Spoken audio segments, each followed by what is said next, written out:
Usezile unkinga futhi njalo ehambe ezogezisa amadoda indaba zonke ze-WhatsApp nakho konke madoda ocorona lonyaka ku-2020 madoda zwana iyakaze bafana kuyajiya lokhu ekela sishaya imarosa alonisha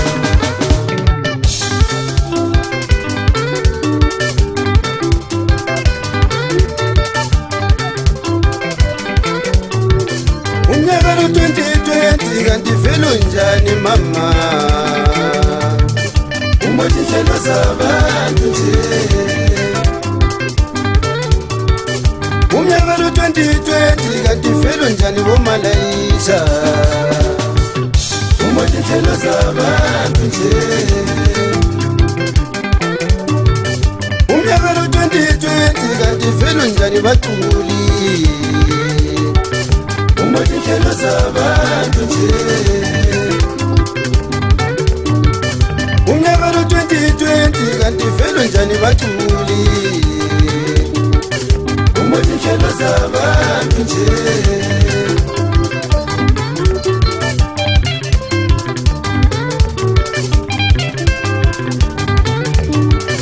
umnyaka lo-2020 kanti velo njani bomalayisha umotshintshelo zabantu nje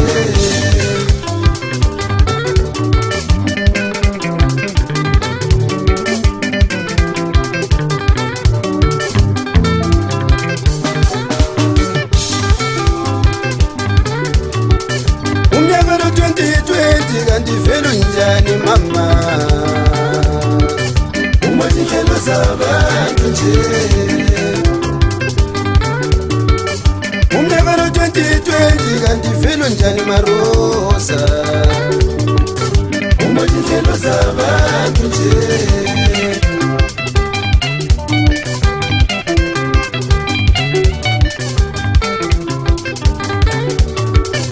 umnyaka lo-2020 kanti velo njani magwaza umotshintshelo zabantu nje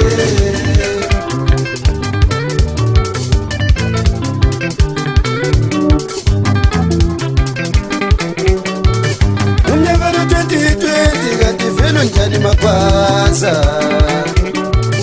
umotshintshelo zabantu nje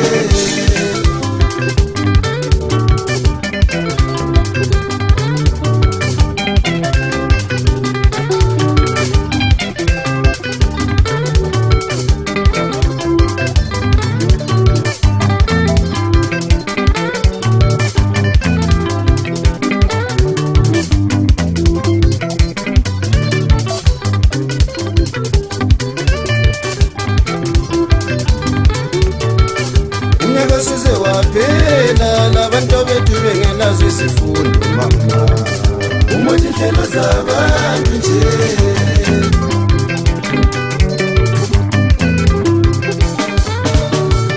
umnyaka suze waphela labantu bethu bengelazo isifundo mama umotshintshelo zabantu nje umnyaka suze waphela labantu bethu bengelazo izifundo umotshintshelo zabantu nje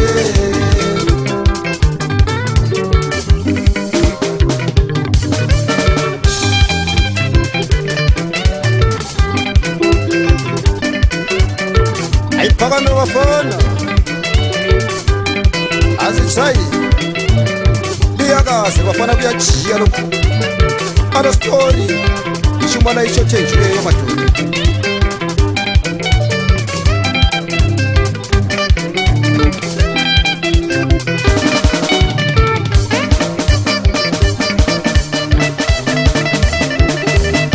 ayiphakame bafana bami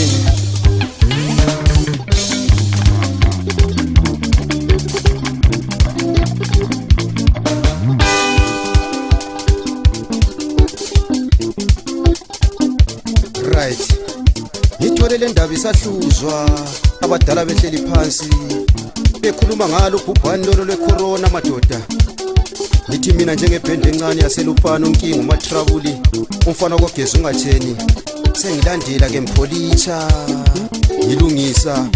ake limvulele laphana ngishaye ngumoya ngihlale laphana ntsho alo bafana liyakaze kuyajiya lo azithayi lalela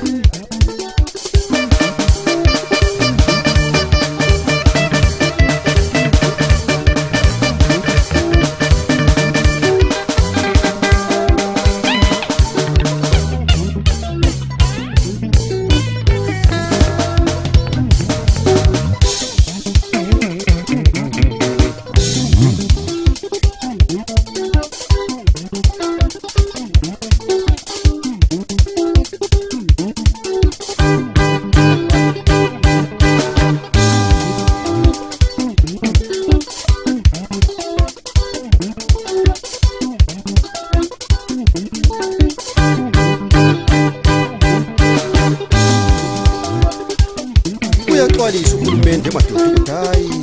social distance abantu bangahlali ndawonye emadoda kodwa abantu khanya ngani bayadelela balenkani emadoda uyabulala lo mkhuhlane wecorona emadoda siyakubona abantu bayaphela umhlaba wonke emadoda ngeke nashaye mfana hela azitsayi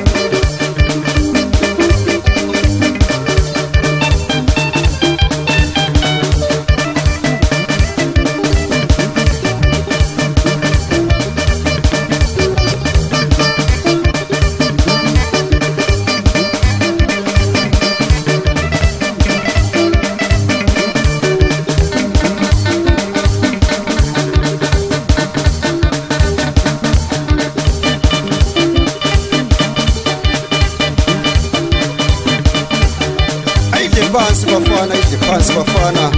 zwana azithayi liyakaze kuyajiya lo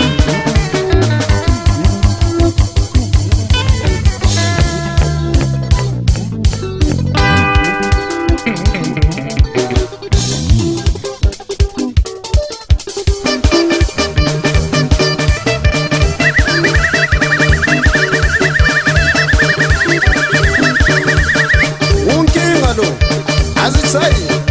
liyakaze bafana kuyajiya lo nyaka lo zwana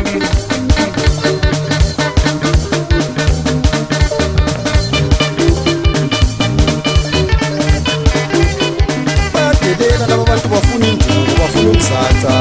bafuna ijambo zobatherora bayi mfana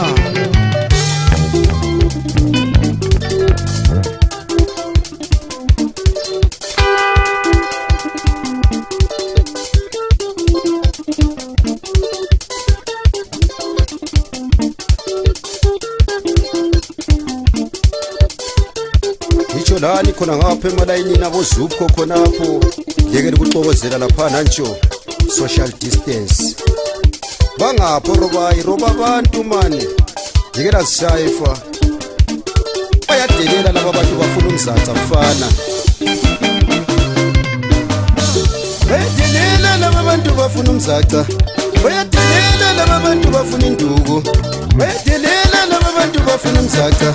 bayadelela laba bantu bafuna ijambo bayadelela laba bantu bafuna umzatha bafuna induku kule ndawo bafuna umzatha bayadelela laba bantu bafuna umzatha bayadelela laba bantu bafuna induku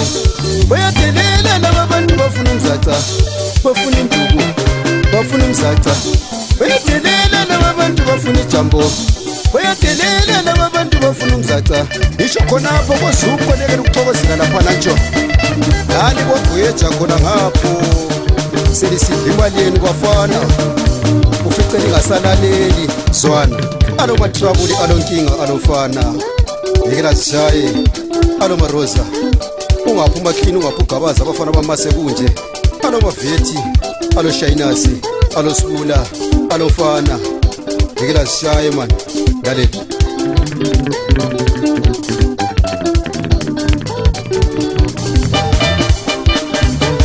ayiphakame bafana bami ilukwane ngeyethwa ntsho wothini hoye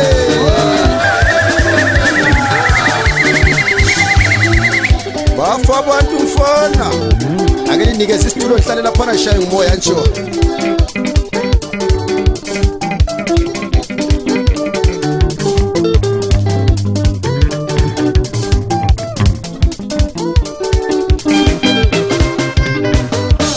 wedelela laba bantu bafuna umzaca wedelela laba bantu bafuna induku wedelela laba bantu bafuna ijambo bafuna induku kule ndawo bafuna ijambo bafuna umzaca kule ndawo bafuna induku isho kini khona ngapho kogwedza eGwanda khona ngapho Galaxy madoda alogala uthi ngichubonga madoda inkabi yami khona ngapho eGwanda mfana yekela sishaye man Snake mfana ngisho uPhoso mfowethu madoda usabhoyizana yekela sishaye fa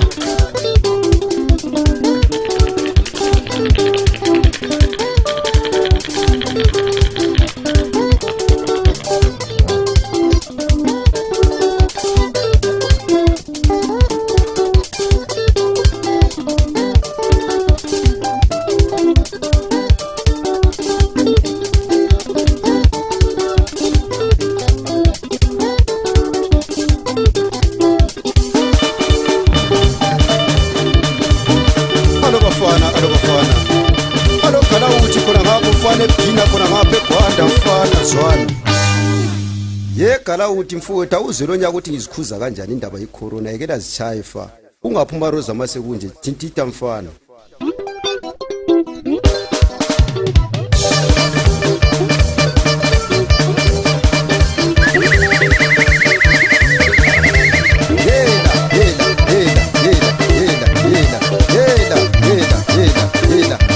abantu mfana ubamba abantu mfana ubachetheze emuva laphana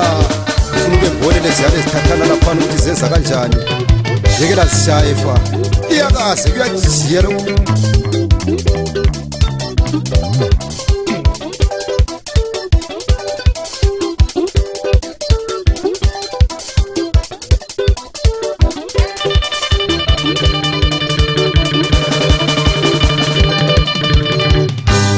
yela uyazi ngizwela abantu abethu madoda esesibazele manje abakhule kungasela zifundo njengalonyaka khona wesi yekela zishaye maroza mfana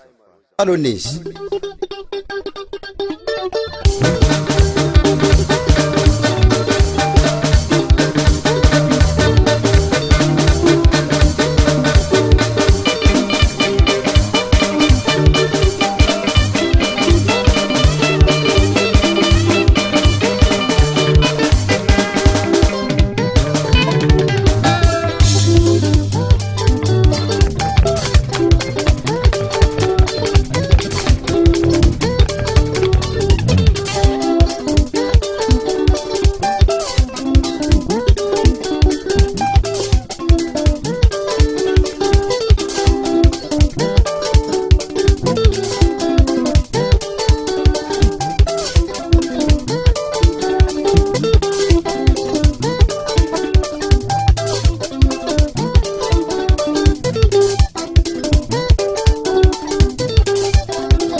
lonyaka itamalupana ngikhona ngithe ndilandele mpolitshe madoda lapho konakele khona nansi indaba yecorona laleluzwe yekela zishaye fa